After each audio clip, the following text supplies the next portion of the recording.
500 কোটি টাকার প্রজেক্ট। আপনারা শুধুমাত্র টাকাটা দেখতেছেন, কিন্তু আমরা দেখতেছি বাজার। Hey, dude, what are you doing here? Hey, bro, I have to go. Hey, I'm the job.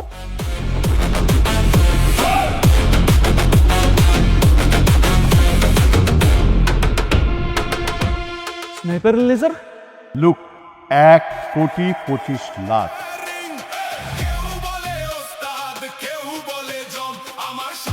What? Impossible.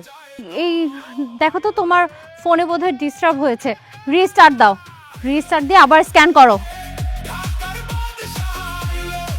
আসলে তো এটা তো ওইবার পারে না। ও যেমন আছে ওকে তেমনই থাকতে দাও, আর আমি যা করছি সব বুঝে শুনেই করছি। সময় হোক, দেখবে ছেলেটা নিজেই আমাদের সব প্রশ্নের উত্তর দিয়ে দেবে। এই তুই, হাউ ডিয়ার ইউ, তোর এত বড় কলিজার পাটা আমার অফিসে ঢুকে টেবিলের উপরে পা দিয়ে বসে আছিস? নাম নাম এই চুপ! একদম জিব্রা টাইনা সিরা ফালাম। তুই কল লগে চিল্লায় কথা কস? হ্যাঁ, আপনি ভাই, ভাই আমার এখানে আটকে রাখছেন কেন ভাই? আমার অপরাধটা কি ভাই? আমার চাইনা দেন না।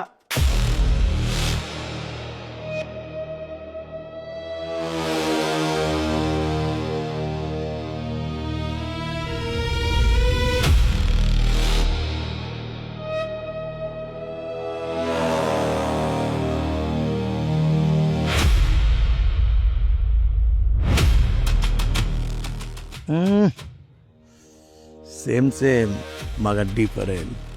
কয় মাস? বিরক্ত করছেন কেন? আমার হাত ছাড়েন। বিরক্ত করবো কেনা? আপনার আমার লাগে লোন না, এর ভিতরে 1 লাখ লাগাইতেছেন, কষ্ট হবো না আপনার? আমার পঙ্কিটা যে করে লোন আপনার বাতাস বিতাস কিনে লয়ে আহি, ব্রেক চাপবো না, টেনশন করেন গেলা। প্লিজ ভাই, আমার হাতটা ছাড়েন, আমার কাজ আছে, আমাকে ডিস্টার্ব করেন না। বুঝলাম না, পতি মাহেরা তো বাপ থাকবো খেলা। ছাড়েন তো, ডিস্টার্ব করেন না। আরে কই ডিস্টার্ব করলাম? ও মাগা বাবা টোল পরে দিন। ভাই প্লিজ আমাকে যাইতে দেন, আমার হাতটা ছাড়েন। হাত তো চাললে কেমনে? উফ, ছাড়ুন তো। দেহি কই তোর যাওয়ার পারো ওই যাইবা।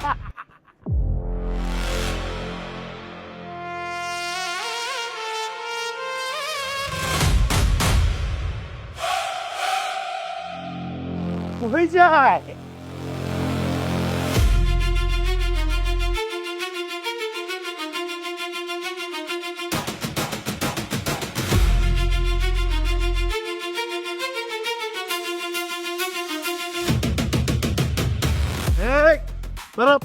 কই যাও? আমি কইছিল কি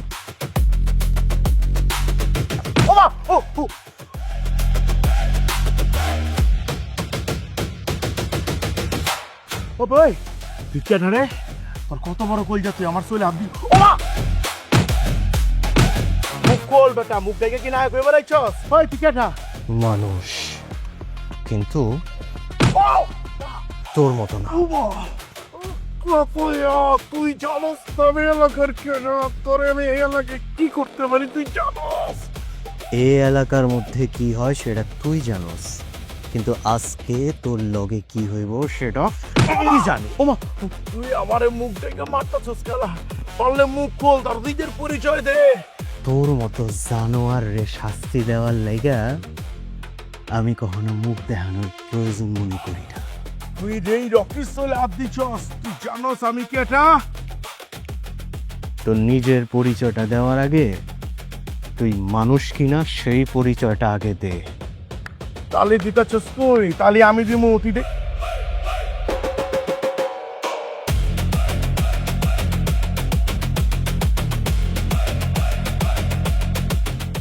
ভাই আমি কি করছি ভাই? আমি তো কিছু করি নাই ভাই। যখন এই অসহায় মানুষটার লগে তুই অন্যায় করতেছিলি, অপরাধ করতেছিলি, তখন তোর কাছে মনে হয়েছে তুই খুব সাহসী মানুষ, কিন্তু এখন যখন তোর সামনে একজন শক্ত মানুষ দাঁড়ায় গেছে, তখন চান্দু তোমার আসল চেহারাটা বাইরে হয়ে গেছে না? ভাই আমার ভুল হয়ে গেছে, আমার মাফ করে দেন ভাই। এই মাইয়ার লগে এমন করার আগে তোর ভাবা উচিত ছিল না? একদম জানে ময়রা ভালা আমার ভুল হয়ে গেছে ভাই, আমি আর এই জীবনে করুম না ভাই, আমার শয়তানে ধরছিল ভাই, আমি জানি না কিছু ভাই। ভাই আমার একটু বিবেক কাম করে না, আবেগ কাম করছে ভাই, আমার মাফ করে দেন ভাই, আমি আর জীবনে করুম না, যে কাম ধরছি ভাই, সুপার করছম ভাই, আর কোনো করুম না ভাই। ও টিকারের টিপটিতে মানা করেন ভাই, ভাই তো নামাইতে করেন না, নামাইতে করেন ভাই, ভুল হয়ে গেছে ভাই। আমার কাছে মাপ চাওয়ার আগে যে মাইয়ার লগে অন্যায় করছস মাপ চা তার কাছে। ভাই ভাই আমার ভুল হয়ে গেছে ভাই, ভাই আমার ভুল হয়ে গেছে ভাই, আমার ভুল হয়ে গেছে, আমার মাফ করে দাও, আমি কসম আমার, আমি সব করে মাইয়ার, আমি বইলে চোখে দেখবো, মায়ের চোখে দেখবো, আমার মাফ করে দেন বাবু, মাফ করে দেন ভাই, ভাই একটু কম না, মাফ করে তো ভাই, ভাই কর না ভাই, আমি নাকে ঘর দিতেছি ভাই, নাকে ঘর দিই ভাই, নকে ঘর দেবে এই যে ভাই, আমি নকে ঘর দিতেছি যে ভাই, দিচ্ছি ভাই, আরেকবার দিব ভাই, আরেকবার দিচ্ছি ভাই।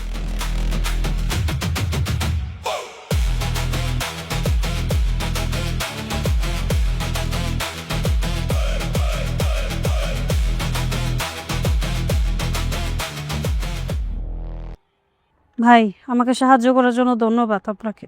ভাই বলে ডাকলেন, ধন্যবাদ দেওয়ার কোনো দরকার নাই। আসলে আমগো এই শহরে ভালো মানুষের সমস্যা না, সমস্যা হইতেছে ভালো মানুষগুলা খারাপ মানুষের ভয়ে চুপ করে থাকে। যাই হোক, এই যে এই কার্ডটা রাখেন, ওখানে যদি কোনো বিপদ হয় আবার স্মরণ করে, আর বাচ্চাটার যত্ন নিয়ে।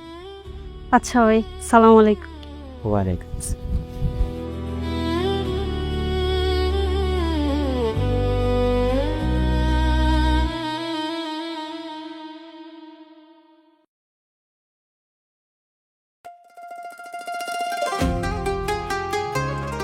সাহেব, জি ম্যাডাম। এখানে একা একা দাঁড়িয়ে কি ভাবছো? আশেপাশের মানুষ গড়ে বোঝার চেষ্টা করতেছি ম্যাডাম। মানুষ কি আসলেই বোঝা যায়? তা জানি না, তো এই শহরটা খুব অদ্ভুত ম্যাডাম। মানুষ ইট পাথর দিয়া বাড়ি বানায়, সেই সাথে নিজের মনটারে ইট পাথর দিয়া বাইদা ফেলায়। সবাই নিজের প্রয়োজনটা বোঝে, নিজের সুবিধাটা বোঝে, কিন্তু পাশের মানুষের কষ্টটা বোঝার সময় কারো নাই। সবাই কি এমন? না, সবাই এরকম না, তবে ভালো মানুষের সংখ্যাটা কমে গেলে খারাপ মানুষগুলাই বেশি চোখে পড়ে ম্যাডাম। এই শহরের সবচেয়ে কষ্টের বিষয়টা কি জানেন? আপনার যতক্ষণ পর্যন্ত প্রয়োজন, মানুষ আপনারে ঠিক ততক্ষণ পর্যন্তই মনে রাখে, প্রয়োজন শেষ তো সম্পর্কও শেষ। তোমার সাথে কি এমন কিছু হয়েছে? হয়েছে ম্যাডাম, আর সেই জন্যই আমি একটা বিষয় শিখছি, মানুষ কাছে থাকলে যেরকম আপন হয় না, ঠিক তেমনি দূরে থাকলেও পর হয় না। তবে একটা কথা ম্যাডাম, আমি জানি এই বিয়াটা আপনার ইচ্ছার বিরুদ্ধে হইতেছে, আপনার হাতে এখনো সময় আছে। আপনার কাছে যদি মনে হয় যে এই বিয়াটা আপনি করতে চান না, দয়া করে আপনি আমার একটাবার বলবেন, আমি স্যারের কাছে যে কমু আমগো বিয়াটা যেন না হয়। কারণ কাউরে পাওয়ার জন্য জোর করে তার ইচ্ছাটারে মাইরা ফেলতে হয় না। তুমি এই বিয়েটা করতে চাও না? আমি তো বিয়েটা করতে চাই ম্যাডাম, কিন্তু আপনার ইচ্ছাটা আমার কাছে সবচেয়ে বেশি গুরুত্বপূর্ণ।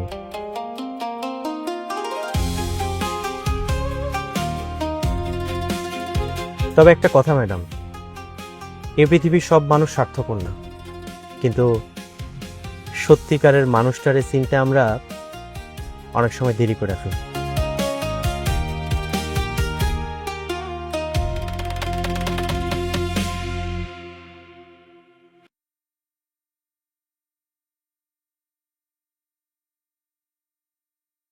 হ্যালো সাহেব, আমি প্রজেক্ট অফিস থেকে বের হয়েছি। তোমার তেল নেওয়া শেষ হলে এখানে চলে এসো, আমি সামনেই আছি। Okay bye. তুমি? চাচা, আমি একটা জিনিস বুঝলাম না, যে মানুষটার আমি মাটিতে নামাইলাম সেই মানুষটা আবার ওইখান থেকে উঠে দাঁড়াইতে চায় কেমনে? দাঁড়ান, উঠে দাঁড়ান, অসুবিধা নেই। স্বপ্ন দেখেন, ফ্যাক্টরি চালু করেন, ব্যবসা করেন, বাট চাচা একটা জিনিস মনে রাখেন, আপনার এই ফ্যাক্টরিটা কিন্তু দীর্ঘ 7 বছর বন্ধ ছিল, আবার যে হুট করে বন্ধ হবে না তার কিন্তু কোনো গ্যারান্টি নেই চাচা।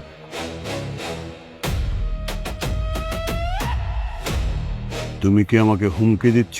আরে না না চাচা, আপনারা হুমকি দেবো কেন? আপনাকে জাস্ট একটা ব্যাপার আগাম খবর দিতে আসছি। শোনো, হাজি করিম খবর শুনে চলার লোক না, হাজি করিম নিজেই খবর তৈরি করে। Got it?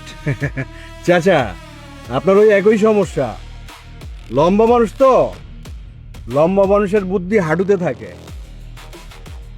আপনি যে আগের অবস্থানে নাই এটা আপনি বুঝেন না, আপনি মনে করেন আপনি আগের অবস্থানে আছেন চাচা। আর তোমার সমস্যা কি জানো? বলেন তো শুনি। সাথে 2-4টা চেলা চামুন্ডি নিয়ে ঘুরে তুমি নিজেকে বিশাল কিছু ভাবো। চাচা আরে ওইসব বাদ দেন তো, আমি কিন্তু আপনার ভালো চাই, আপনার ভালোর জন্যই আসছি আমি। আমার ভালো নিয়ে তোমার চিন্তা করার দরকার নেই নিশান।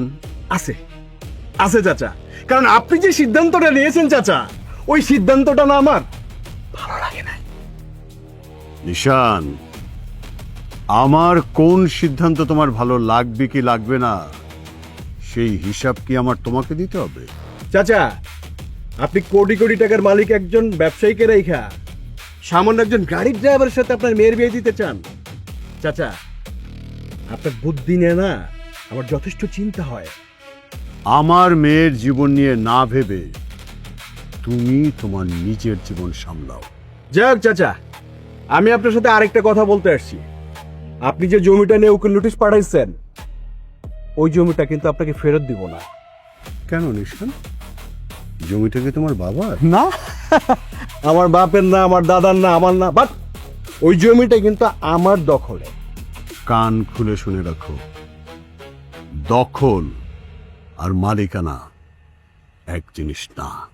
চাচা ওই আদালতে কি হবে না হবে জানি না, বাট এই পুরা শহরে এই নিশান চৌধুরীর কথা ছাড়া অনেক কিছু হয় না চাচা।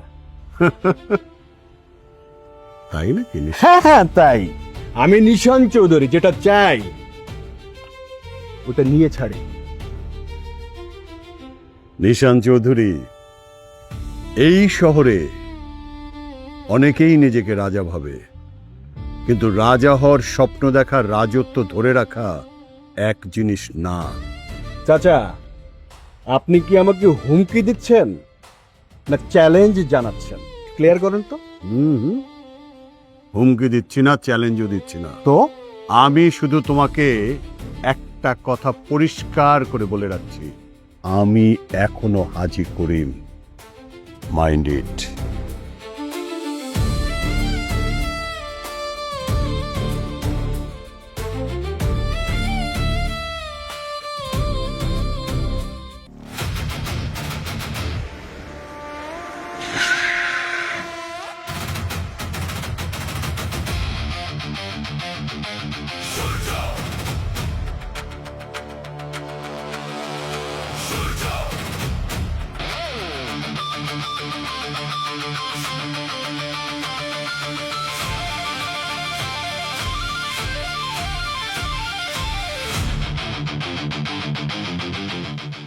এই এই কোথায় যাচ্ছেন?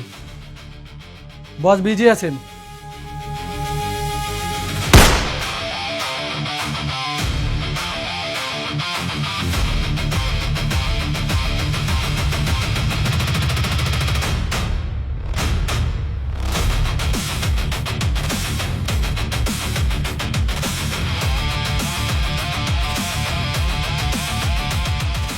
এই হাজি করিমের চামচা, এখানে কি করস? হ্যাঁ, মাস্তানি করতে আসছস? তুই কি হাজি করিমের জমি ফেরত দিতে আইছস? ওই জমি আমার, পেপারস আমার, পাওয়ার আমার, তোর ওই জমি আমি ফেরত দিব না। তুই আমারটা ভালো ফিরতে পারবি না। নিশান, তোর নিশানা খুব দুর্বল। তোর শুধু একটা কথা বলা দরকার ছিল। কি? হ্যাঁ বলার দরকার ছিল তোর। তুই যদি আজকে হ্যাঁ বলতি, আজকের দিনটা তোর জন্য খুব একটা খারাপ হইতো না। এই, আর না বললে? না বলার একটা দাম আছে। আর সেই দাম দেওয়ার ক্ষমতা তোর নাই। তুই কি আমার হুমকি দিতেছস?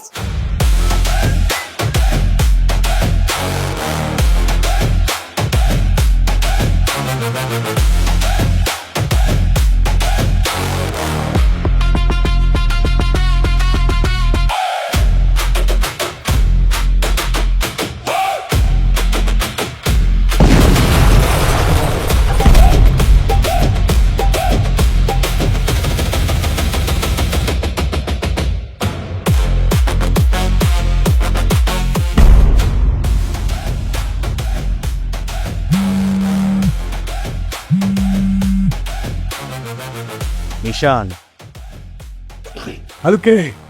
আমার পরিচয় জানার সময় তোর এখনো হয় নাই। আজকে তোর গাড়ি ব্লাস্ট করলাম, দরকার পড়লে কালকে তোর বাড়ি পুরাইয়া সারখার করে দিব। 1 ঘন্টা সময় দিলাম, 1 ঘন্টার মধ্যে ওই জমির দলিল হাজী করিমের কাছে পৌঁছায় দিবি। আর যদি না দিই? নিশান, তুই শুধু আমার খুমাটা দেখছস, কিন্তু সে যে কি করতে পারে তোর এখনো কোনো আইডিয়া নাই।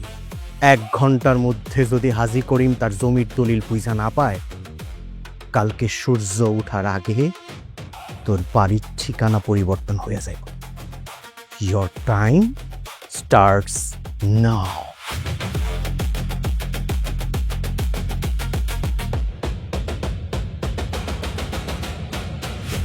কেন আমি তো মিলে বাড়ি পারতাছি না। আচ্ছা ছোট গিন্নি, তুমি আমার কও দিহি, তুমি কেমতে রাজি হইলা? কি হয়েছে দুলা ভাই? তুমি এত সুন্দরী একটা মাইয়া, শিক্ষিত একটা মাইয়া, ঢাকা শহরে বড় হইছো, ঢাকা শহরে পড়ালেখা করছো, স্মার্ট একটা মাইয়া, তুমি কেমতে তুমি রাজি হইলা ওই ড্রাইভারের লগে বিয়া বহনের লেগে?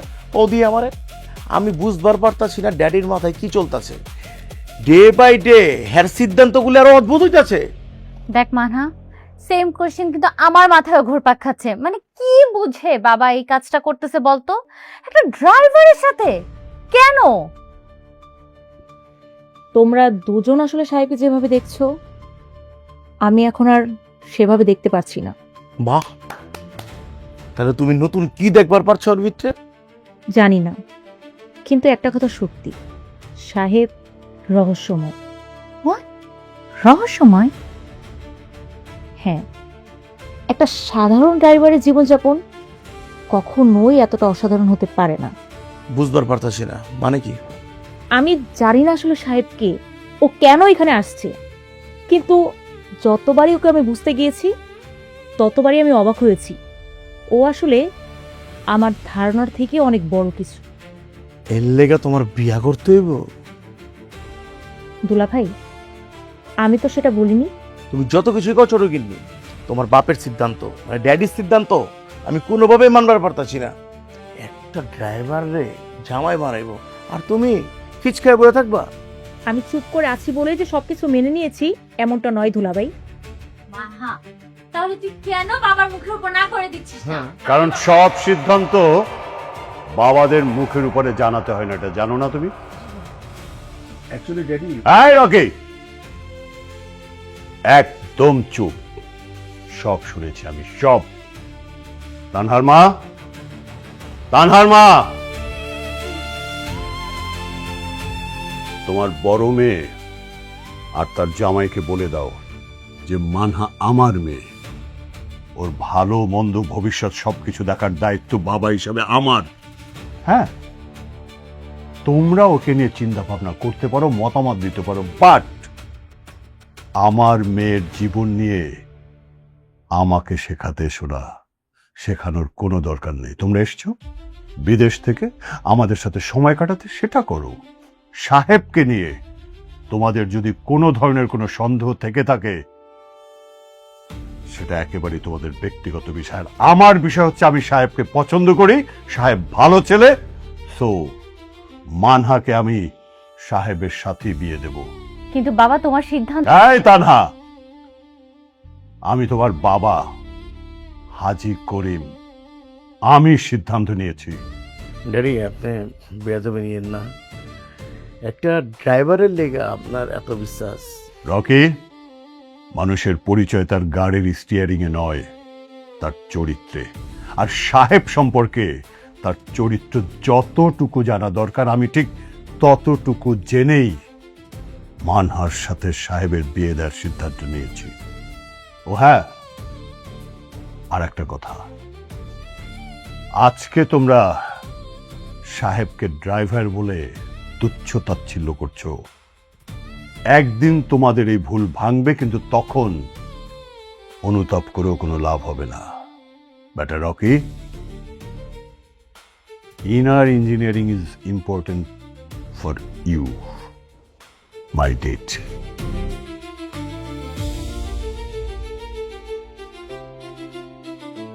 আচ্ছা, তোরা তো সেই ছোটবেলা থেকেই জানিস যে তোর বাবা কোনো সিদ্ধান্ত নিলে সেখান থেকে এক চুলোর সে নড়চড় হয় না। তাহলে তোরা কেন এই ব্যাপারটা নিয়ে এভাবে আলোচনা করতে গেলি? একটাবার আমার সাথে কথা বলতে পারতি। আচ্ছা যাই হোক, বাবা রকি, তুমি তোমার শ্বশুর আব্বার কথায় আবার মন খারাপ করো না। তুমি তো জানোই লোকটা একটু এরকমই।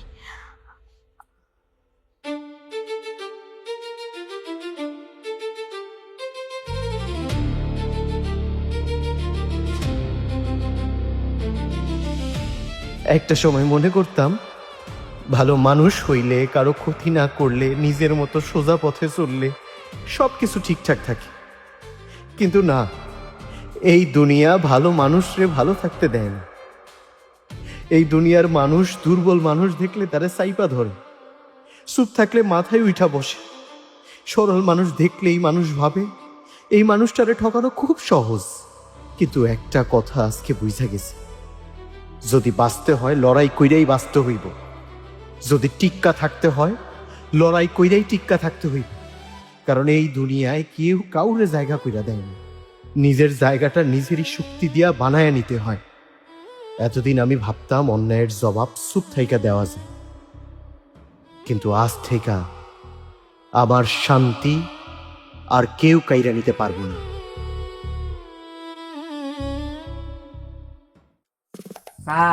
আজকে কিন্তু বাসায় মিষ্টি বন্যা বয়া দেব।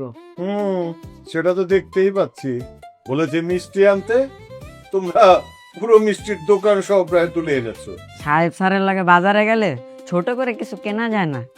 স্যারকে বলছিলাম 1 কেজি মিষ্টি নে, স্যার বলে কি 1 কেজি মিষ্টি খাবি না গন্ধ শুকবি। কিন্তু এত মিষ্টি কেন? ম্যাডাম, আজকে একটা বিশেষ দিন। বিশেষ দিন? আজকে কি বাবা? আরে কিছুই না মা, আজকে আমরা একটা প্রজেক্ট দেখতে যাচ্ছি, তাই ভাবলাম যে প্রজেক্ট দেখতে যাওয়ার আগে একটু মিষ্টি মুখ করি। কি ভালো করেছি না? আমি তো কিছুই বুঝলাম না। মানুষ আগে প্রজেক্ট দেখতে যায়, প্রজেক্ট দেখে ফাইনাল করে, তারপর বাসায় মিষ্টি নিয়ে আসে। তুমি তো আগেই মিষ্টি এনে ঘর ভরিয়ে ফেলেছো। এই জন্যই তো স্যার বড় মনের মানুষ। কেন রে পাত্র?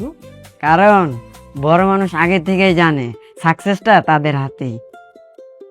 তাই পাতলো, বড় মানুষের দোহাই দিয়া নিচে আবার বেশি বড় সাজিস না। স্যার, আমি মানুষটা ছোট হইলো, কিন্তু মিষ্টির ব্যাপারে আমার স্বপ্নটা অনেক বড়। কি ব্যাপার, এত মিষ্টি কি উপলক্ষে? ম্যাডাম, আমরা যে প্রজেক্টটা করতে যেতেছি সেটাতে তো আমরা সাকসেস হবো, সেটার আগাম আনন্দ করতেছি। আগাম আনন্দ মানে? হ্যাঁ, ভেরি সিম্পল। আমার কাছে মনে হয়েছে যে প্রজেক্টটা ভালো হবে এবং আমার বিশ্বাস এই প্রজেক্টটা আমরা পাবই। ওই বিশ্বাস থেকে একটু মিষ্টি আনা কি ভালো করেছিল? বাবা, বিশ্বাস আর আত্মবিশ্বাসের মধ্যে কিন্তু পার্থক্য আছে। মামনি, আমি দুটো নিয়েই বসে আছি। এই তানহা, রকি কোথায় মা? রকি ও তো বাসায় ছিল বাবা, কোথায় যে গেল। না না না, ডাকতে হবে না, ইটস ওকে। তো মামনি, লেটস মুভ। সাহেব চলো, আমাদের কিন্তু অলরেডি অনেক লেট হয়ে গেছে। বাবা, কি হয়েছে তোমার? বাবা কি হয়েছে তোমার? কি হয়েছে বাবা? হ্যাঁ এনি প্রবলেম বাবা? খারাপ লাগছে? অ্যাম্বুলেন্স ডাকবো? না না না, কেমন লাগছে তোমার? আরে না, কিচ্ছু হয়নি আমার। দেখি মা, একটু পানি খাও না। বাবা একটু পানিটা খাও। আচ্ছা সাহেব, একটা অ্যাম্বুলেন্স ডাকো না। তানহা মা, বাবা বললাম তো অ্যাম্বুলেন্স লাগবে না, আমি ভালো আছি।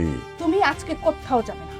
আমি না এত বছর ধরে তোমার সংসার করছি, তোমার চেহারা দেখলে আমি বুঝতে পারি কখন তুমি ভালো থাকো আর কখন তুমি ভালো থাকার অভিনয় করো। সো আজকে তুমি কোথাও যেতে পারবে না। তোমার প্রজেক্ট যদি এত ইম্পর্ট্যান্ট হয়ে থাকে তাহলে মানহা যাবে আর সাহেব যাবে। স্যার, আপনি আমার উপর ভরসা করতে পারেন স্যার। হ্যাঁ, তোমার উপরে আমার সেই ভরসা আছে সাহেব। মানহা, তাহলে তুমি যাও সাহেবকে নিয়ে। বেস্ট অফ লাক মা। বাবার কিছু হয়নি বললাম তো, আমি ফাইন, একদম ঠিক আছে। যাও মা, প্লিজ। বাবা টেক কেয়ার। ঠিক আছে, যাও যাও, কিচ্ছু হয়নি আমার। কি ব্যাপার, তোমরা এরকম টেন্সড হয়ে আছো কেন? বললাম তো আমার কিছু হয়নি। চলো রুমে, চলো চলো চলো। আর ধরতে হবে না, বললাম তো কিছু হয়নি। প্লিজ আসো।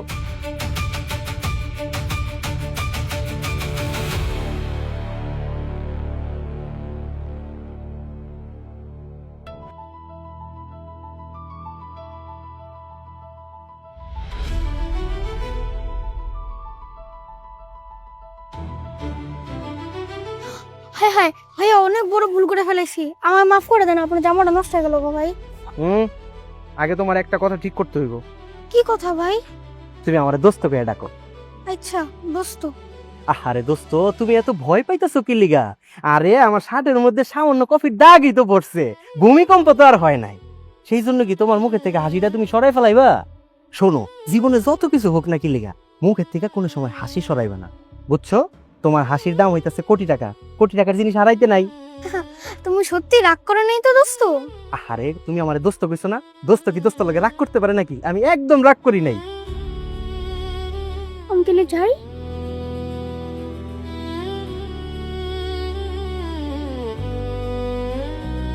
কি ম্যাডাম? না কিছু না। তাহলে আমার দিকে এইভাবে তাকায় আছে যে? তোমাকে যতই দেখছি ততই অবাক হচ্ছি। এতদিন তোমাকে নিয়ে আমার যে ধারণাগুলো ছিল সবগুলোই হয়তো ভুল। একটা বাচ্চার মুখের হাসির জন্য যে নিজের জামা নষ্ট হয়ে যাওয়ার কথা ভুলে যেতে পারে, এমন মানুষ আমি খুব কমই দেখেছি। ম্যাডাম, আসলে ভালো মানুষ হওয়ার জন্য বেশি কিছু করতে হয় না, শুধু কারো মুখের হাসিটা নষ্ট না করে দিলেই হলে। চলেন ম্যাডাম।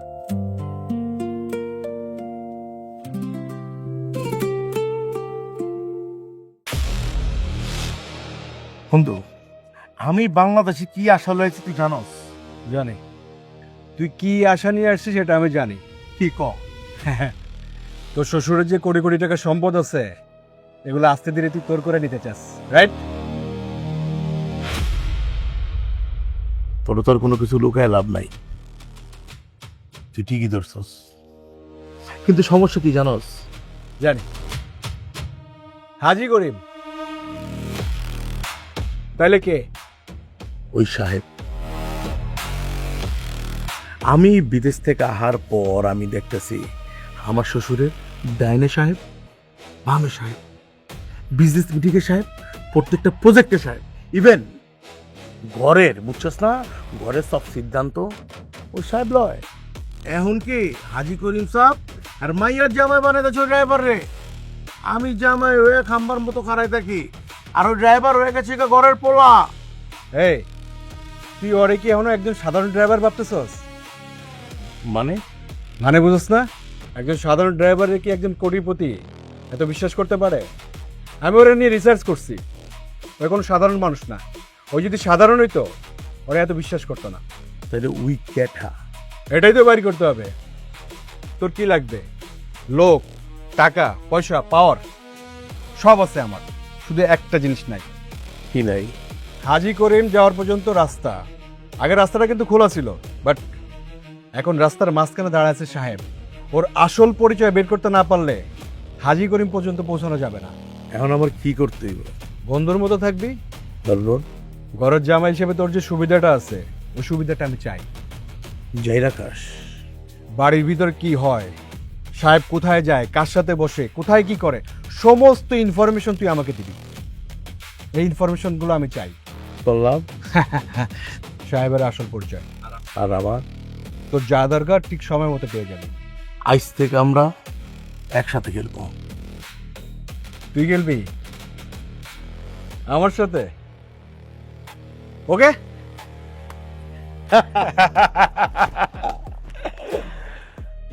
তুই ভাবতেছস খেলাটা তোর, অথচ তুই নিজেই জানোস না তুই সামান্য একটা দাবার চাল।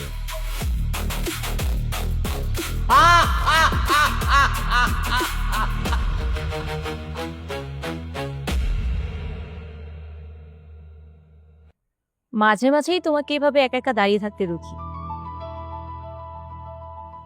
মন খারাপ? না ম্যাডাম, আমি একদম ঠিক আছি। কোনো সমস্যা সাহেব? সব সমস্যা কি ম্যাডাম আর সবার লোকে কওয়া যায়? আচ্ছা ম্যাডাম, আপনার একটা কথা জিজ্ঞেস করি। করো। ধরেন কোনো একদিন আপনার চোখের সামনে এরকম একটা সত্যি আসলো যেটার জন্য আপনি মোটেও প্রস্তুত ছিলেন না, এমন একটা সত্য যেটা শোনার পর আপনার কাছে মনে হইব এটা কোনোদিন হইতেই পারে না, সেদিন আপনি কি করবেন? আমি কি করব? আমি কি করব সেটা সত্যটা কি তার উপর নির্ভর করবে। এমন একজন মানুষকে নিয়া যারে আপনি সেই ছোট্টবেলা থেকে একরকম মানুষ হিসেবে চিনছেন, যারা মনে করছেন সে খুব ভালো মানুষ, যারা অনেক বিশ্বাস করছেন, তারপর হঠাৎ করে আপনি সত্যটা জানলেন সে আসলে ততটা ভালো মানুষ ছিল না যতটা ভালো সে আপনারা দেখাইছে। তুমি কি বলতে চাচ্ছ? আমি কিছু বলতে চাই না ম্যাডাম। তাহলে এইসব প্রশ্ন করছো কেন? কারণ মানুষ সত্য জানার পর যতটা কষ্ট পায় তার চেয়েও বেশি কষ্ট পায় তখন যখন সে জানতে পারে যেই মানুষটার উপর সে এত বিশ্বাস করছে, এত ভরসা করছে, সেই মানুষটাই তার সত্যটা জানতে দেয়নি।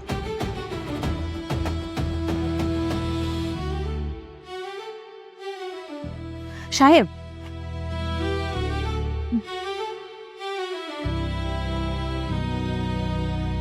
তুমি কি আমার পরিবারের কাউকে নিয়ে কিছু বলতে চাচ্ছ? কিছু কিছু সত্য আছে ম্যাডাম যেগুলো বইলা দিতে নাই, সময় হইলে সেই সব সত্যগুলো নিজেই মানুষের সামনে এসে দাঁড়ায়।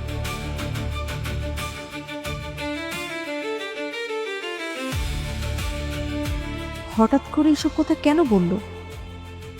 কার কথা বলছিল? আর কোন সত্যটা আমি এখনো জানি না। আমি কিছুই বুঝতে পারছি না। আমরা 1.5 দিনের সফর দিয়ে আইলাম হইতেছে বাংলাদেশে এই গরমের ভিতরে। আইছি হ্যাঁ তোমার বাপ মারে সারপ্রাইজ দেওয়ার লিগা, এত এনে নিজের সারপ্রাইজ হয়ে গেছি। তোমার বাপ মায় তুই 2 টাকা ড্রাইভার চলে চলে কিচ্ছুই বোঝে না। আস্তে কথা বলো, তুমি কি পাগল? সবাই তো শুনে ফেলবে। তখন লোক আমার কি, আমি কি মিছা কইতাছি? সব তো আচা কইতাছি। আমি মানতাছি ওই পোলায় 2 টাকা আমি সাহায্য করছে, বাঘের লেগে আমি কিছু করিনি। আমার না হলে একটা জিনিস খুব ভয় লাগতেছে। কি? একটা সময় দেখবা তোমার বাপের যে সয় সম্পদ আছে সব ওই পোলার হাতে, আর আমরা দাঁড়ায় আঙ্গুল চুষবো। আরে না না, বাবা তো এমন কিছুই বলেনি। শুনো, মাইন্সের সব থেকে বড় বই আছে মাইন্সের চোখ। তোমার বাপের চোখের বিটটা আমি এটা দেখছি, আর সব কথা মুখে কয় না, বুঝে লইতে হয়। আর তুমি আইছো কেলা এই গরমের ভিতরে বাংলাদেশে আইছো কেলা? তোমার বাপের সম্পত্তি একটা অংশ পাওয়ানোর লেগে তো বুঝবে না। আর আমি একটা ফিউচার আছে না, তোমার বাপের যা আছে অর্ধেক তুমি বেগো, অর্ধেক তোমার বোনে বেগো। কিন্তু তোমার বাপের কাছে যা দেখতেছি ওই ইচ্ছারে তোমার যাবেন না, তার থেকে বেশি কিছু। সময় থাকতে বুঝালাও নিজে হিস্সা, বুঝো নাই? ওরা কিন্তু একটা ঝামেলা হয়ে যাবো গা। এই তোমার বড় মেয়ে কি ভেবেছে? কি ভেবেছে তোমার বড় মেয়ে? আমি মারা গেছি, আমি হাজি করিম এখনো বেঁচে আছি। আমি বেঁচে থাকা সত্য তোমার মেয়ে আর মেয়ের জামাই আমার সম্পত্তি নিয়ে কথা বলে, সম্পত্তির ভাগ চাই। এই হুট করে বিদেশ থেকে কেন এসছে আমি বুঝিনি আমি সাহেবের সাথে ওদের জেলাসি কিসের এত জেলাসি? সাহেব গরিব হতে পারে কিন্তু তোমার বড় মেয়ের জামাইয়ের মতো লোভী না। তোমার বড় মেয়ের জামাই একটা লোভী রাস্কেল। এই হাজি করিম কোনো দিন তার মেয়েকে ওই রাস্কেলের সাথে বিয়ে দিত না। শুধু তোমার মেয়ে পছন্দ করেছে বিধায় আমি ওদের সম্পর্ক মেনে নিয়েছি, নইলে সমাজ আমার নাক কাটা যেত। এই তোমার বড় মেয়েকে ভালো করে বুঝাও, আমি যদি একবার বিগড়ে যাই তাহলে তার পরিণাম কি হবে সেটা তুমি ভালো করেই বোঝো। বোঝা তোমার মেয়েকে।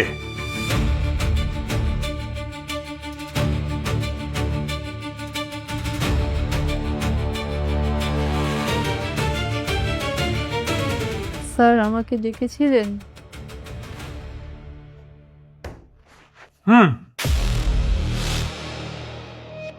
আপনাকে ডেকেছিলাম। ওই দিন তোমার বাবার সাথে আমি একটু লাউড শাউট করেছিলাম বিধায় তুমি তোমার আরেক বাবাকে আনছো আমাকে সাহায্য করার জন্য, তাই না? তুমি কি জানো না প্রয়োজনে আমি কতটা কঠিন, কঠোর, কতটা জঘন্য হতে পারি? জানো না? স্যার আমি তো তাকে কিছু বলিনি, আমি তো জানি না। চুপ, একদম চুপ। তোর বাবার মতো নাটক করিস? তোর বাবা যেই নাটকটা ওই দিন করছে আমার কোনো দোষ ছিল না। একটা রাস্তার লোক আইসা কাঞ্চন চৌধুরীকে ধাক্কা মারবে আর সে কিছু বলবে না, এদিকে আমার অপরাধ ছিল, সেই জন্য তুই তোর বাবাকে আনছিস। কি দেখে আনছিস রে? তোর এই রাঙ্গা চামড়া, এই রাঙ্গা চামড়ার ঝলক দেখাইয়া ওই মাস্তান বাবাকে আনছিলি আমাকে সাহায্য করবি বইলা। আজকে আমি তোকে খেলা দেখাবো। সো লং টাইম আমারও বেশি জব করিস, বাট আমার আসল রূপটা দেখিস নি। আজকে দেখবি, এখন দেখবি। চল।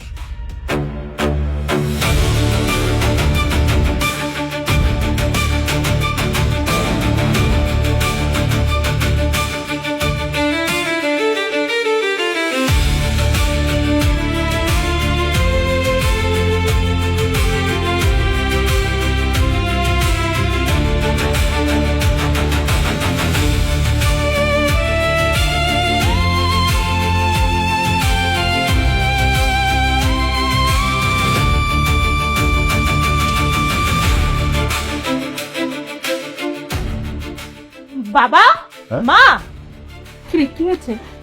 তোমরা টেলিভিশন দেখেছো?